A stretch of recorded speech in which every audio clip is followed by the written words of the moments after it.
Hello and welcome to another Cliff Reviews Art House. This time I'm reviewing the film Urchin, directed by Dickinson. This is a gritty, compassionate drama about Michael, a homeless addict living on the margins of modern Britain.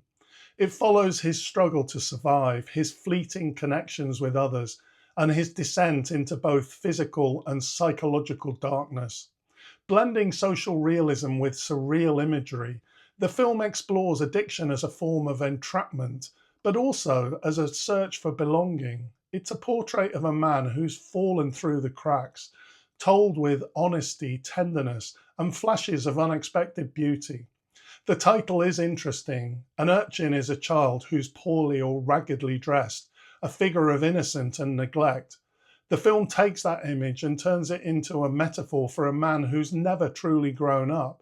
Michael is played with exceptional humanity by Frank Delane. He's a lost soul in modern Britain, childlike in his naivety, impulsive in his need for affection, but trapped in a cycle of addiction that has become his only form of stability. The story is painfully believable. Once you fall through the gaps, especially when addiction takes hold, there's often no way back. The system has no room for you, and the people who once cared become exhausted. In that sense, Urchin feels entirely contemporary. It's a film about Britain now, about what happens when safety nets are gone and desperation becomes the norm. Although this isn't a film for laughs, there is humour in it, small moments of humanity and absurdity that stop the story from becoming totally bleak. The characters' banter, the flashes of defiance, and the weary camaraderie of people who've seen too much all make the world feel very real. These touches of wit and warmth only heighten the difficulties running through Michael's life.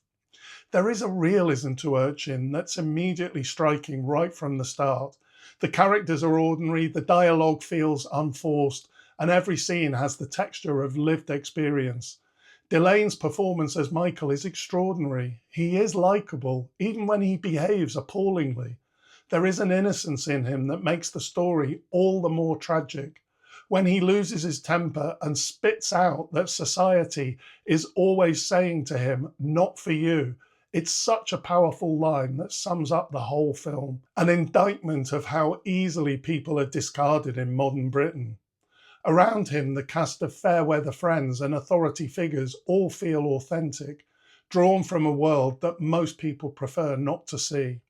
Dickinson himself appears in a supporting role, stepping in after another actor dropped out at the last minute. He is superb, understated and entirely convincing, and it's remarkable that he manages both to direct and act in a film of such subtlety. All that said, Urchin isn't confined just to realism. Dickinson uses surreal imagery that takes us down the drains, through tunnels of fire and light, into what might be a vision of hell, or perhaps something more redemptive. A large cave is seen several times. It seems to represent either death or a return to nature. The meaning is ambiguous, deliberately so, I think. This gives the film a bit of a dreamlike undertone, a sense that Michael's journey may be both physical and spiritual. I can't praise Dickinson enough. I already think he's a fantastic actor.